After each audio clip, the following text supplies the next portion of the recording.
2, versets 11 à 15. Aujourd'hui, c'est le jour de l'action de grâce. Il y a une loi que nous passons pour le jour de l'action de grâce. C'est une journée où nous n'allons pas nous plaindre. Et nous allons remercier le Seigneur Dieu à toute la journée. Qu'il n'y ait pas de plainte dans votre bouche aujourd'hui. Amen. Pour certains, c'est déjà trop tard. Pour tout ce qui va arriver, on va dire merci Seigneur. On ne va pas se plaindre aujourd'hui. Si l'autobus est en retard, merci Seigneur.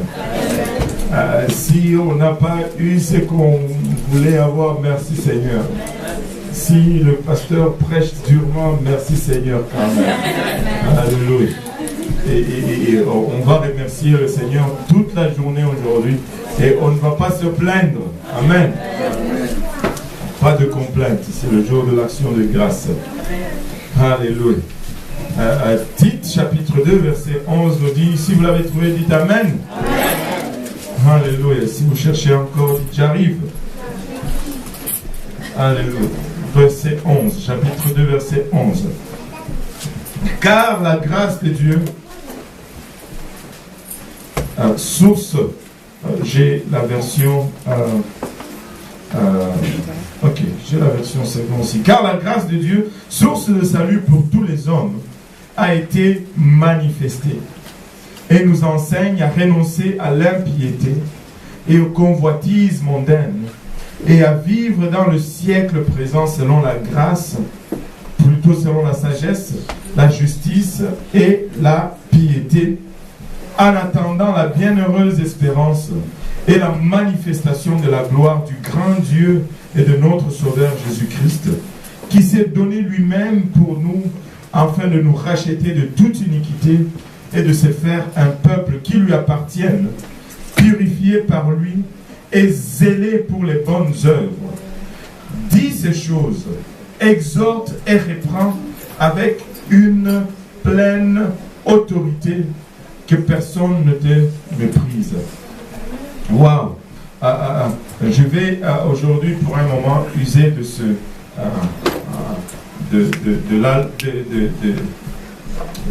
comment on dit, de l'allocation de ce verset 15,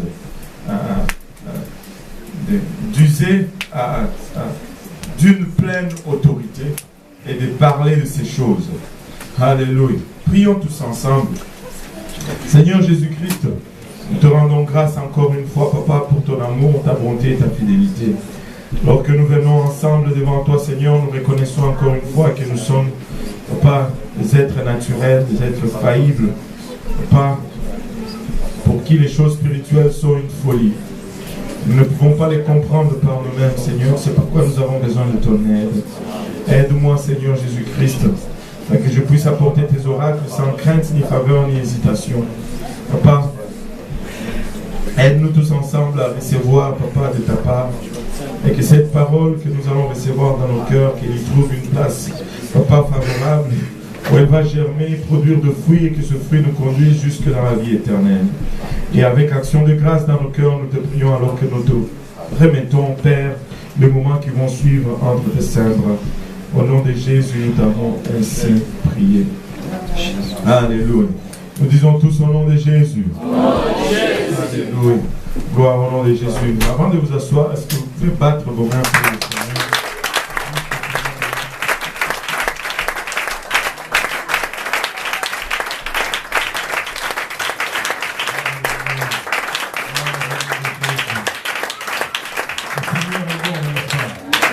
Alléluia. Le Seigneur est bon, n'est-ce pas? Amen. Regarde ton voisin, dis-lui, je vais aider le pasteur à prêcher.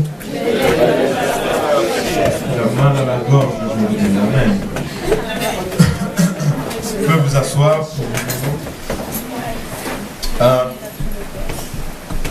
Si je devais donner un titre à ce message aujourd'hui, j'allais tout simplement dire active-le. Active-le. Regarde ton voisin, dis-lui, active-le.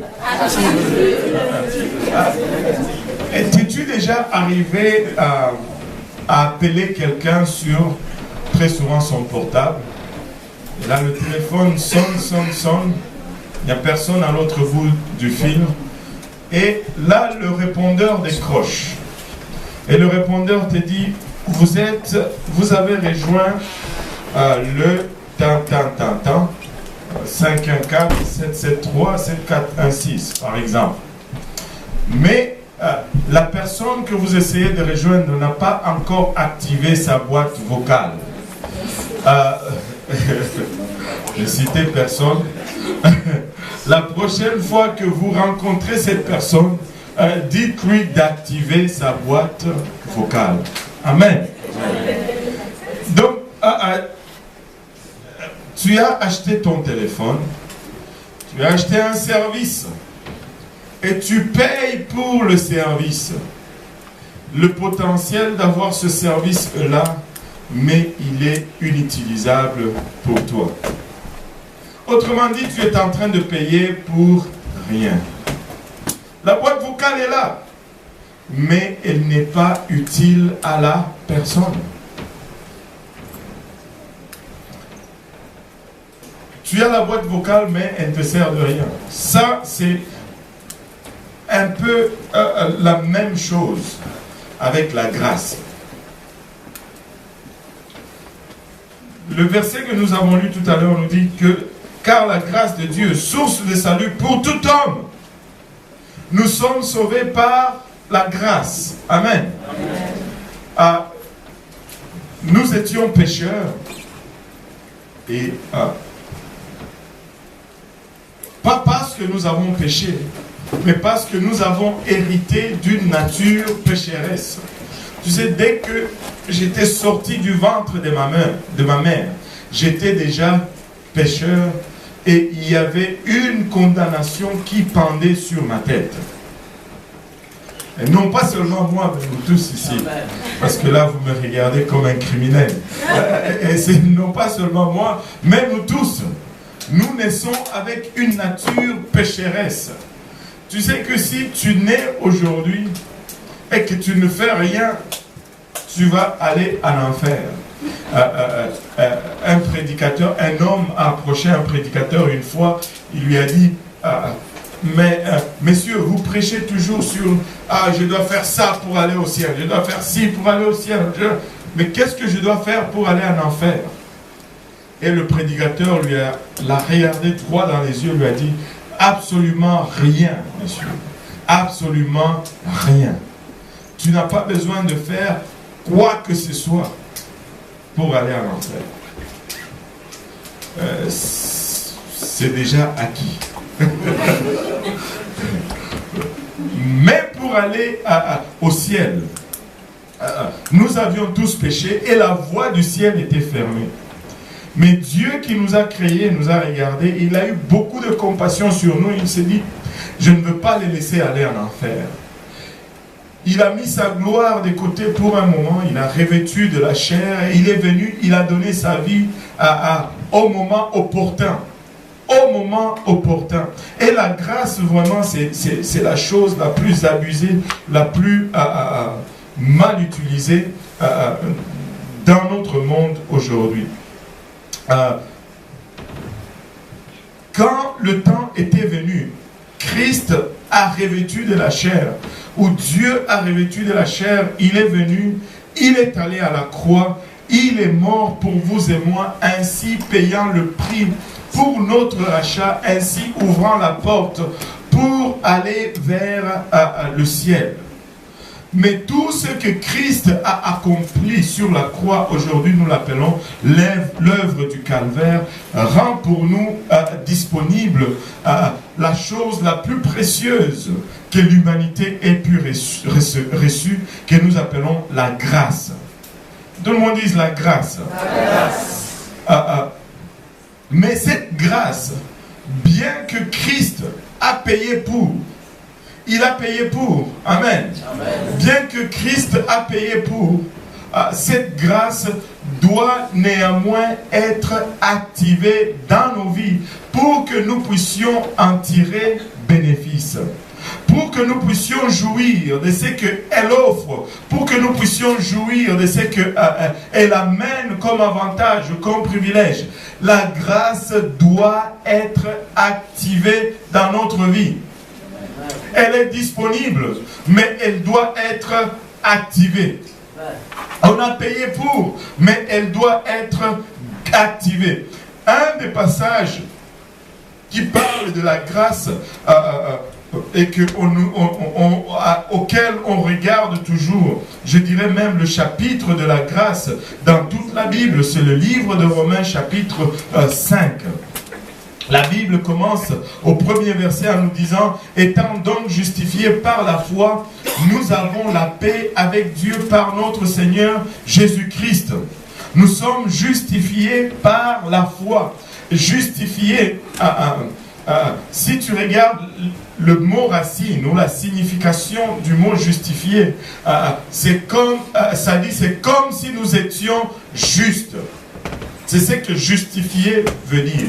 Comme si nous étions justes. Comme si nous étions justes. Justifiés par la foi, nous avons la paix avec Dieu par notre Seigneur Jésus-Christ. Cette paix que nous avions perdue depuis le jardin d'Éden, quand Adam et Ève avaient désobéi à Dieu, à qui nous devons d'avoir eu par la foi accès à cette grâce. Que tout le monde dise grâce. La grâce est disponible. Nous avons accès à cette grâce par la foi dans laquelle nous demeurons fermes. Nous devons demeurer fermes dans cette grâce. Et nous nous glorifions dans l'espérance de la gloire de Dieu. Bien plus, nous nous glorifions même des afflictions, sachant que l'affliction produit la persévérance, la victoire dans l'épreuve, et cette victoire, l'espérance. Or, l'espérance ne trompe point, parce que l'amour de Dieu est répandu dans nos cœurs par le Saint-Esprit qui nous a été donné. Regardez maintenant le verset 6. Car lorsque nous étions encore sans force, ou lorsque nous étions encore pécheurs, Christ autant marqué. Christ autant marqué. Ce n'était pas n'importe quel moment. Autant marqué, autant bien indiqué. Christ autant marqué est mort pour des impies. Il y a des gens qui enseignent, des gens qui s'y connaissent davantage dans la Bible, qui enseignent que Christ est mort au moment exact où il devait mourir. Le frère, je vais plutôt dire le rabbin, nous avait enseigné et il parlait, je ne me rappelle plus si c'est dans l'enseignement ou dans mes conversations avec lui, il me parlait, il me disait Christ est mort au moment le plus crucial de l'humanité. Le moment de la mort de Jésus-Christ n'était pas n'importe quel moment. Nous regardons le temps aujourd'hui, nous nous disons que les temps sont méchants, les temps sont pires. Non, Christ est mort exactement au moment où le monde était au comble à ce qui concerne les péchés. Il dit que si Christ n'était pas mort en ce moment exact, l'humanité allait tomber dans le chaos et tout l'univers allait être une catastrophe et toute chose allait être bouleversée. Il est mort au temps exact. Et si tu regardes maintenant la société dans laquelle Christ a vécu, tu vas voir des cruautés que nous ne pouvons même pas voir aujourd'hui. Regarde tout simplement les dignitaires qui dirigeaient ce monde-là, les Césars. C'étaient tous des hommes cruels l'un après l'autre, des hommes qui étaient capables de tuer leurs propres enfants par crainte de se faire succéder sur le trône. Et ils indulgeaient dans les orgies, aussi bien dans les orgies alimentaires que dans les orgies sexuelles. La vie ne valait rien.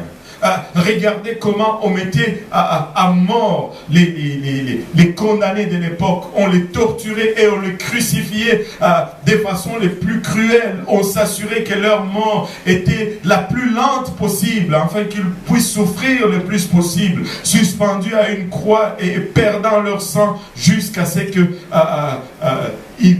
expirent dans des douleurs atroces. C'était un moment où le péché était à son comble. Lorsque Christ peigne a pourvu ses sangs qui a couvert le péché et nous a donné finalement accès à cette grâce. Autant indiqué. Alléluia. Car lorsque nous étions encore sans force, Christ, autant marqué, est mort pour des impies. À peine mourrait-on pour un juste. Quelqu'un peut-être mourrait-il pour un homme de bien.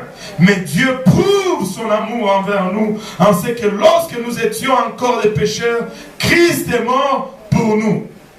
À plus forte raison donc, maintenant que nous sommes justifiés par son sang, serons-nous sauvés par lui de la colère.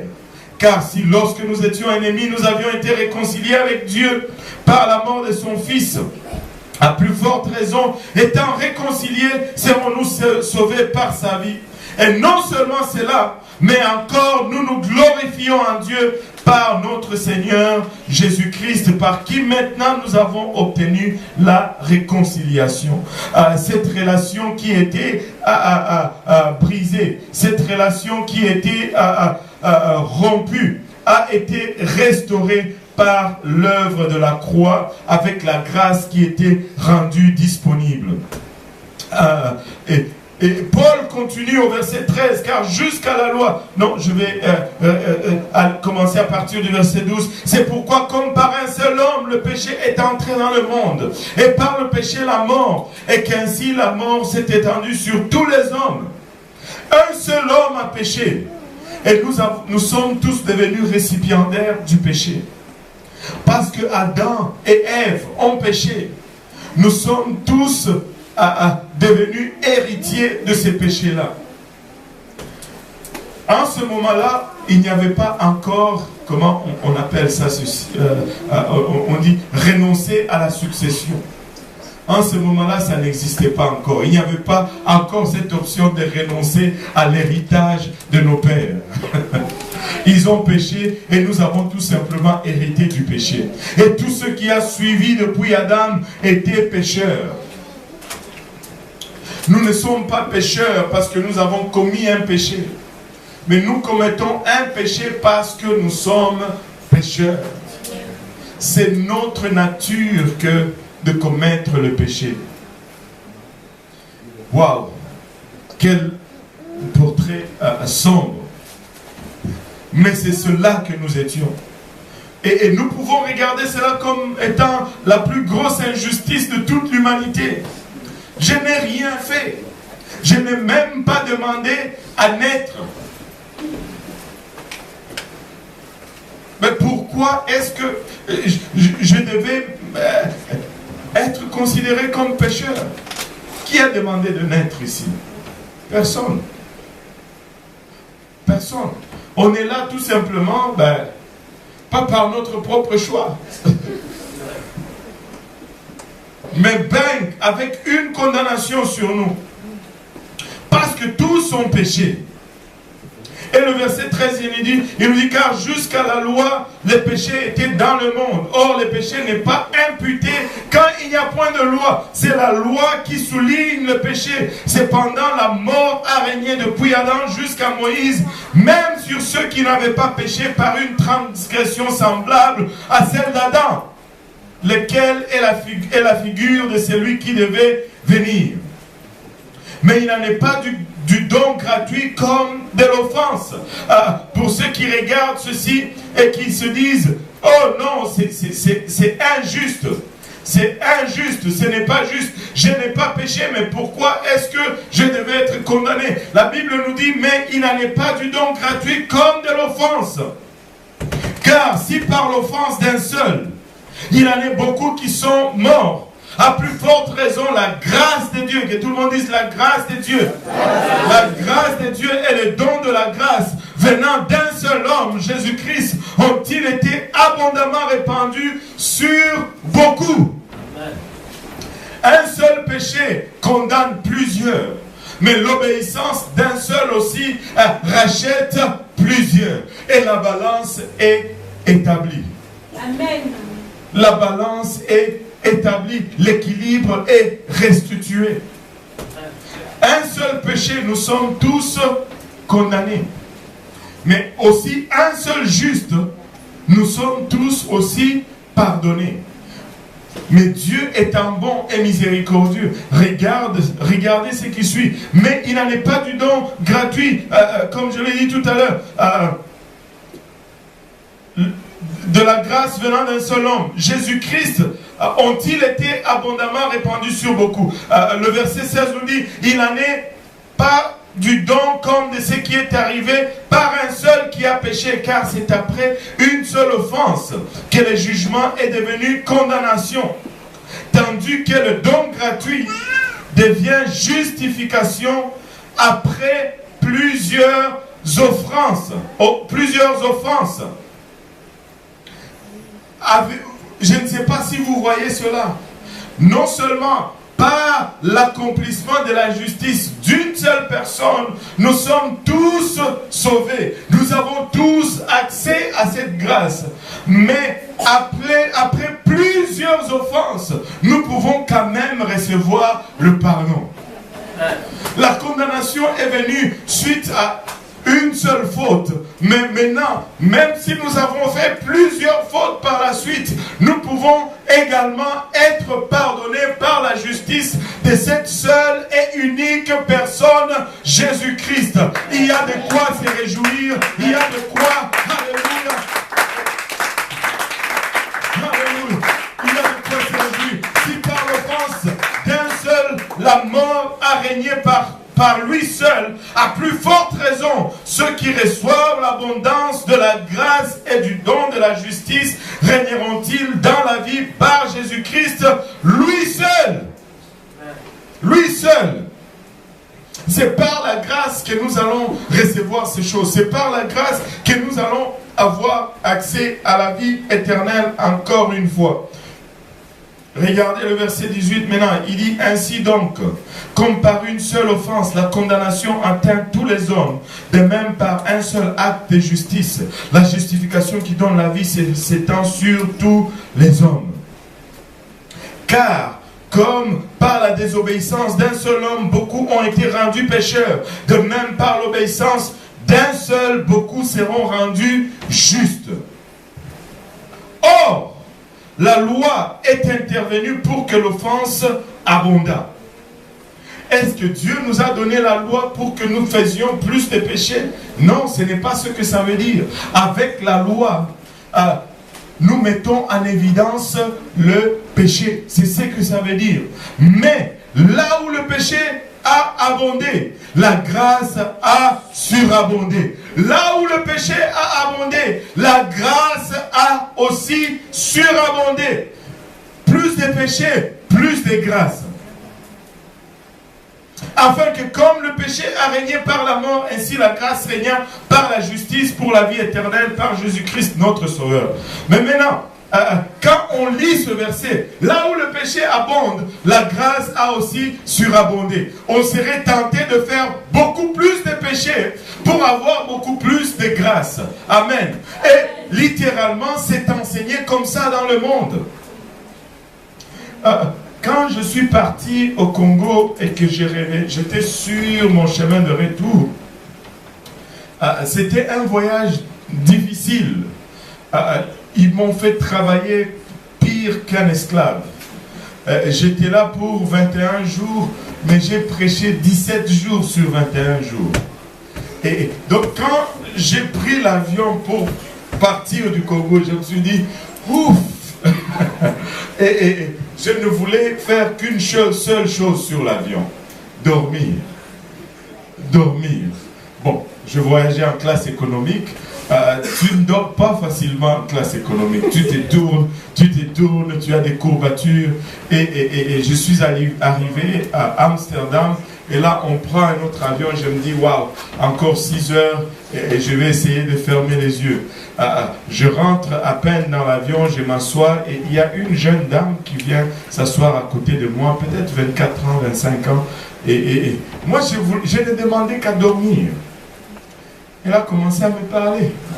Je ne voulais pas être impoli. J'ai répondu, bonjour, ça va, vous rentrez au Canada? Oui, j'habite là-bas. Ah, vous aussi? Oui, moi j'habite Montréal. Vous? Moi, Ottawa. Oh, c'est bon. Alléluia, gloire au nom de Jésus-Christ. Et qu'est-ce que vous faites dans la vie? J'ai dit, bon, Ça commence toujours comme ça. J'ai dit, bon, je suis prédicateur, je prêche l'évangile. Il dit, ah, vous faites partie de quelle organisation? J'ai dit, ah, voilà, c'est parti encore.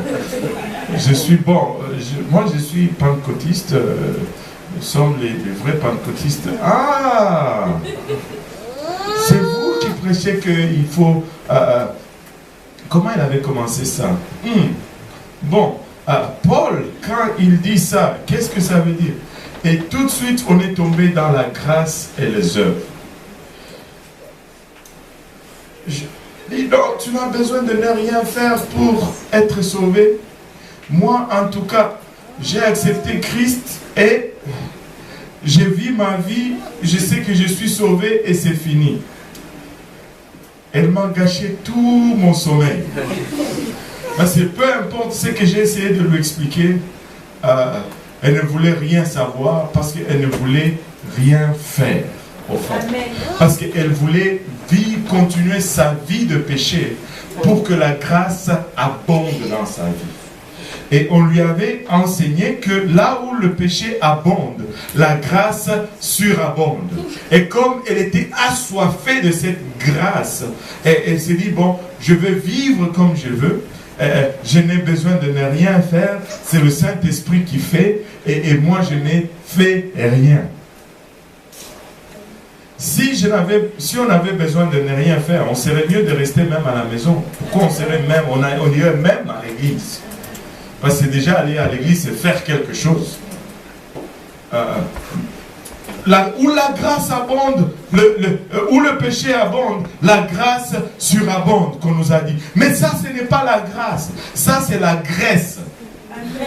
Et c'est ce qui fait glisser les gens à une haute vitesse en enfer. Zuip, c'est la graisse, ce n'est pas la grâce. La grâce, c'est ce que nous avons lu au début du message dans le livre de Tite, Tite chapitre 2 verset 11. Il nous dit, car la grâce de Dieu, source de salut pour tous les hommes. La grâce est la source de salut pour nous tous. Mais qu'est-ce que la grâce fait? Pourquoi est-ce que la grâce doit abonder là où il y a le péché?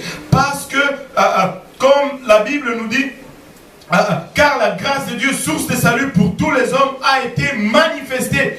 Elle nous enseigne. La grâce nous enseigne. Dis à ton voisin, elle enseigne. La grâce est un enseignant. La grâce n'est pas une permission. La grâce est un enseignant. La grâce nous enseigne. Qu'est-ce que la grâce nous enseigne? Elle nous enseigne à renoncer à l'impiété. Ça veut dire faire. La grâce nous enseigne à renoncer à l'impiété et aux convoitises mondaines. Et la grâce nous enseigne à vivre dans le siècle présent selon la sagesse, la justice et la piété, ou en d'autres mots la sainteté de Dieu. Alors, en mettant ces deux versets ensemble, tu comprends pourquoi la grâce doit abonder là où le péché abonde. Parce que la grâce enseigne. Et là où il y a beaucoup de péchés, il faut qu'elle enseigne davantage. Là où il y a beaucoup de péchés, il faut enseigner, encore enseigner et encore enseigner. C'est pourquoi la grâce abonde là où le péché abonde. La grâce n'est pas